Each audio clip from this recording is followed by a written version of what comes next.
Buenas tardes. Bueno, yo me llamo Eva Zafra Parisi. Quisiera en primer lugar agradecer a la organización del Sexto Congreso Mundial con Infancia y Adolescencia que haya admitido esta comunicación y que la pueda estar presentando hoy aquí.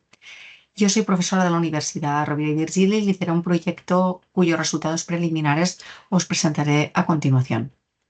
Primero, dejadme compartir, si puedo, el PowerPoint de la presentación.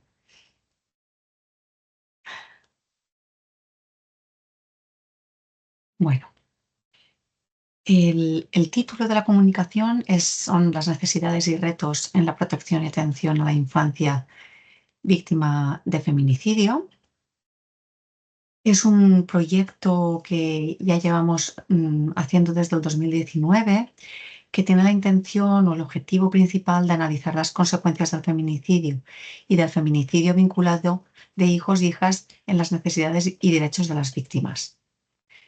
¿Cuál es nuestra finalidad? Pues la finalidad es visibilizar las situaciones de injusticia, desprotección y desigualdad silenciada en la que se encuentran estas personas y de promover el debate jurídico, político e institucional relacionado. Esta investigación se inició en 2019 gracias a una financiación concedida por el Instituto Catalán de les Dones de la Generalitat de Cataluña. Y luego, en 2022, publicamos los resultados de esta primera aproximación en el libro Hijos e hijas de la violencia de género, análisis de casos sobre las consecuencias del feminicidio, que nos ha publicado la editorial Tirant lo Blanc. Y en 2022 y hasta el 2026 seguimos con la investigación gracias al Programa Estatal de Generación de Conocimiento I+D+I. Es solo a modo para verlo, ¿no? También lo representativo de los datos.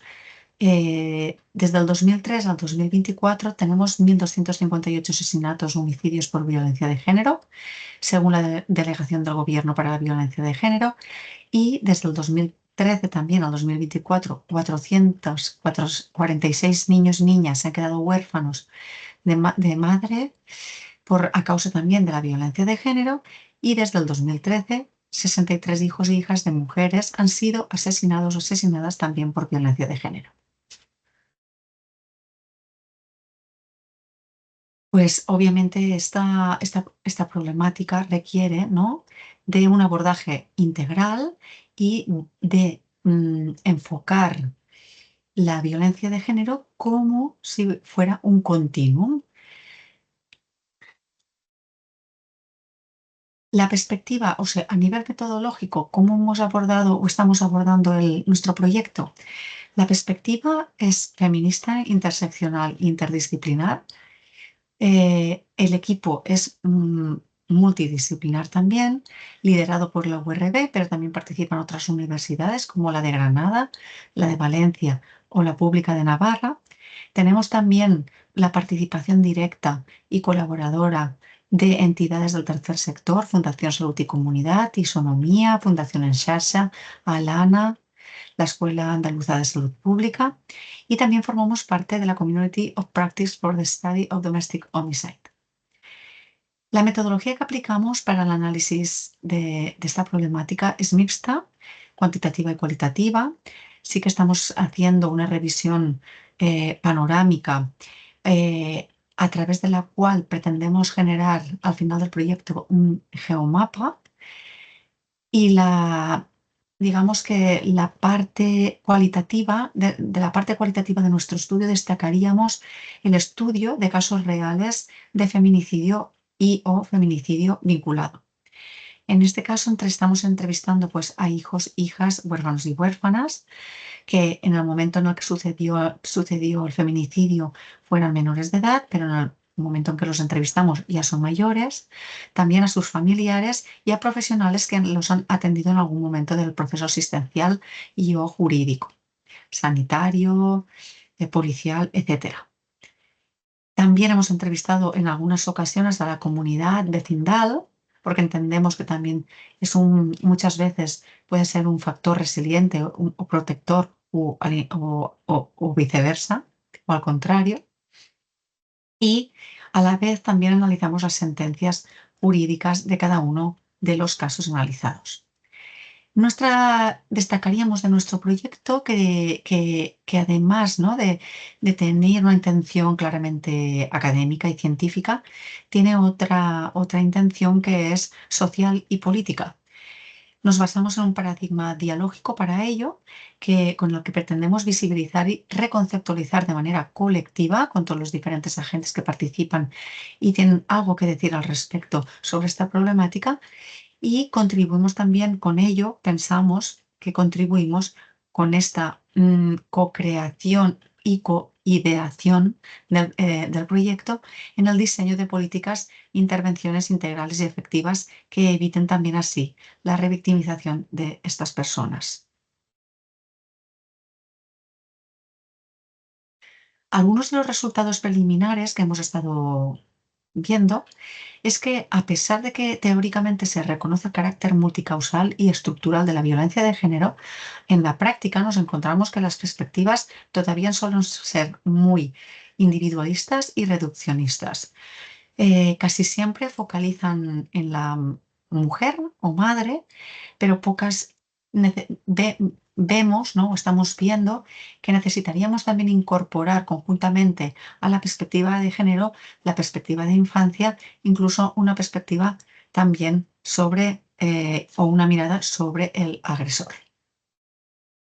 En este sentido, estamos viendo que hay un insuficiente conocimiento y reconocimiento de las consecuencias de la violencia del feminicidio y del feminicidio vinculado. Es decir, como decía una de las víctimas, ¿no?, una de las tías, hermana de una de las víctimas mortales, la violencia de género va más allá del minuto de silencio. Es decir, la violencia de género no termina con la muerte de la mujer, sino que se propaga, se produce y se reproduce a todos los efectos sobre los hijos, hijas y familiares, y por extensión también sobre toda la sociedad. En el análisis de los casos, así de manera muy resumida, sí que nos gustaría apuntar algunas de las necesidades que nuestras y nuestros informantes nos comentan, ¿no? Es decir, deficiencias o insuficiencias que nos encontramos en el sistema de atención y protección a las víctimas.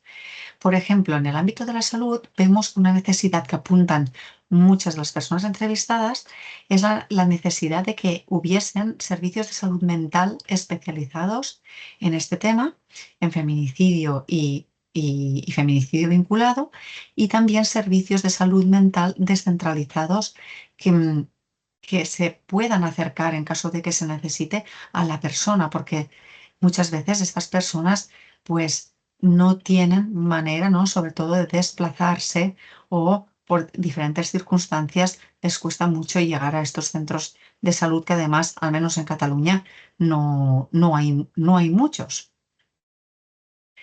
Aquí, por ejemplo, está el hermano de esta mujer víctima, nos comenta: los tratamientos son muy pocos, además nos dice, y demasiado espaciados en el tiempo.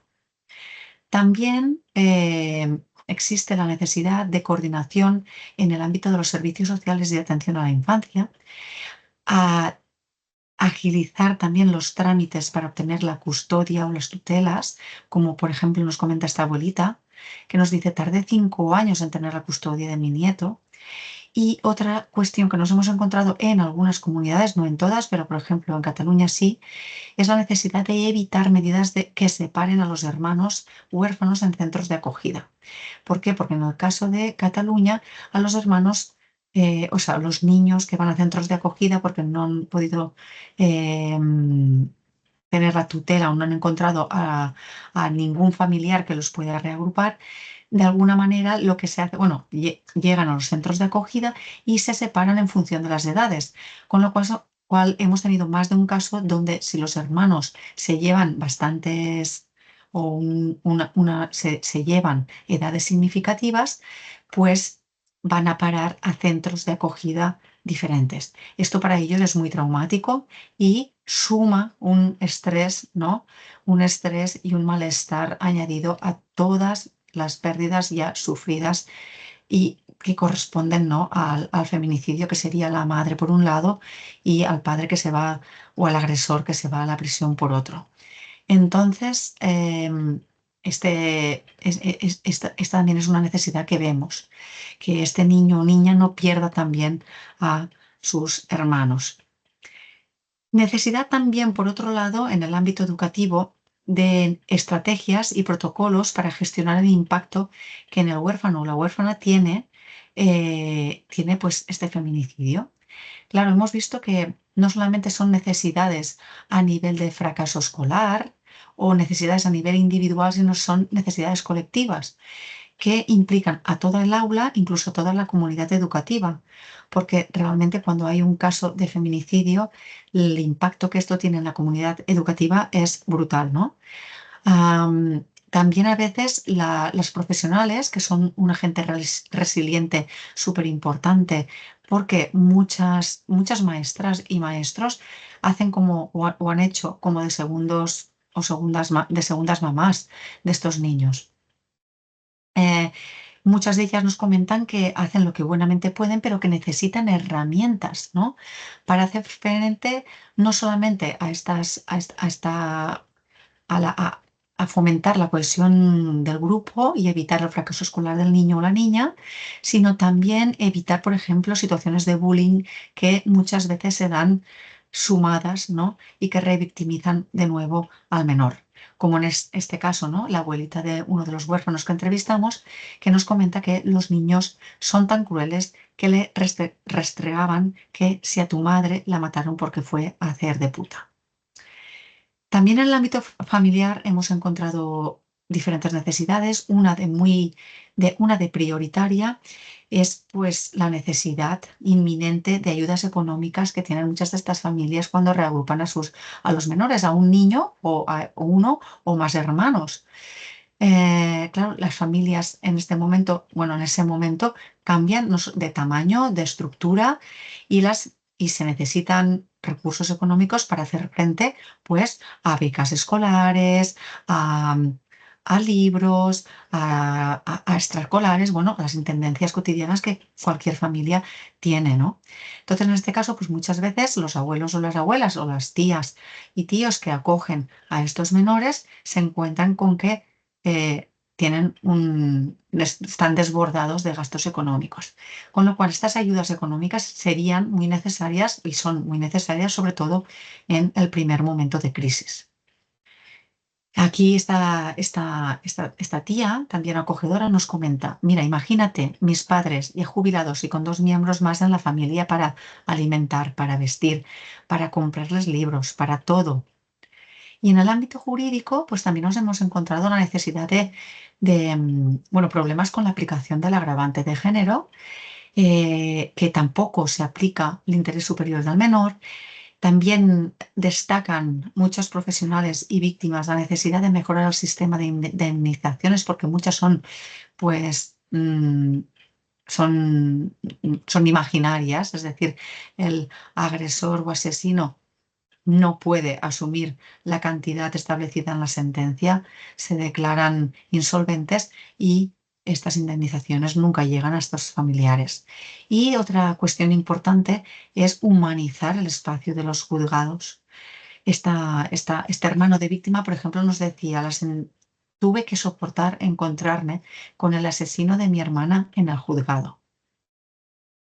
Bueno, este es un pequeñito ejemplo, ¿no?, y breve ejemplo de las necesidades que nos hemos encontrado a nivel sobre todo de lo que sería el circuito de intervención y en los diferentes ámbitos de atención a las víctimas. Pero luego tenemos otra cuestión también muy importante que tiene que ver con el ámbito comunitario, vecindad, las redes sociales, etcétera, y que tiene que ver con la cultura del silencio que hay alrededor de, de estos feminicidios, ¿no?, y feminicidios vinculados. De hecho, nos hemos encontrado más de un caso, a uno de los casos, de hecho lo titulamos Lo que pasó, precisamente porque los tres hermanos fueron a parar a otra comunidad autónoma diferente a la que se ocasionó el feminicidio con la familia del hermano asesino o agresor. En aquel pueblecito muy pequeñito, pues digamos que viajaba la rumorología. Y cuando entrevistamos pues tanto el equipo de servicios sociales que atendía a estos menores como como los propios hijos y hijas, pues nos dimos cuenta que,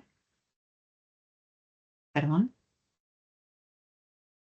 nos dimos cuenta que el equipo de atención a estos menores nunca había tampoco trabajado el trauma con ellos, solo ellas mismas, ¿no? Nos comentaban que todo el mundo en el pueblo hablaba de lo que pasó, pero nunca abiertamente se había hablado, nunca jamás, ni desde el punto de vista profesional ni comunitario del tema, e incluso el hermano mayor nos comentó, ¿no? Que no había hablado esto nunca, jamás, ni con su tío, ni con sus hermanos, y que incluso él sabía que en el pueblo se había ido rumoreando, ¿no? Que sí había sido él el que había incluso propiciado el asesinato de su madre. Claro, detrás de toda esta rumorología, lo que nos encontramos también muchas veces es muchos estigmas y muchos estereotipos también de género, de etnia. Finalmente, pues sí que señalar que desde unos años hasta ahora hemos alcanzado retos importantes a nivel legal, porque han mejorado las normativas específicas en temas de ayudas para las personas huérfanas por feminicidio. También es verdad que a nivel de estudios hemos mejorado desde los primeros estudios que nos encontramos en los años 30 a estudios ya más recientes que tenemos tanto a nivel internacional como en el propio Estado español, que tenemos pues, los estudios de Cabero, las guías del Colegio Oficial de Psicólogos, informes del Fondo Social Soledad Cazorla. Y, por ejemplo, pues algunos estudios o algunos grupos de investigación concretos como el nuestro, ¿no? Que se encargan también y se dedican en esta línea a indagar sobre esta línea de investigación. Aún así, pues quedan más retos, bastantes además, como seguir avanzando en las investigaciones y diagnósticos que consideren además la violencia de género como un continuum y que también la tengan en cuenta de forma integral. Es decir, debemos seguir o entendemos que es muy importante seguir detectando indicadores y factores de riesgo, tanto en lo que sería en las madres o mujeres como en los niños y también en los agresores. También es importante que sigamos desvelando silencios, estereotipos y vacíos institucionales y comunitarios, trabajando además colaborativamente universidades, poderes públicos y ciudadanía en general en la reformulación teórica y práctica del concepto y de lo que esto implica para evitar injusticia epistémica, como señalaba Fricker, y revictimización, contribuir también al abandono de perspectivas reduccionistas y poner en el centro de las políticas públicas la justicia social y la sostenibilidad de la vida. Y con esto ya acabo. Para cualquier cuestión, pues se pueden poner en contacto conmigo o con nuestro grupo a través de este email. Estaré encantada de poderles atender. Muchas gracias y buenas tardes.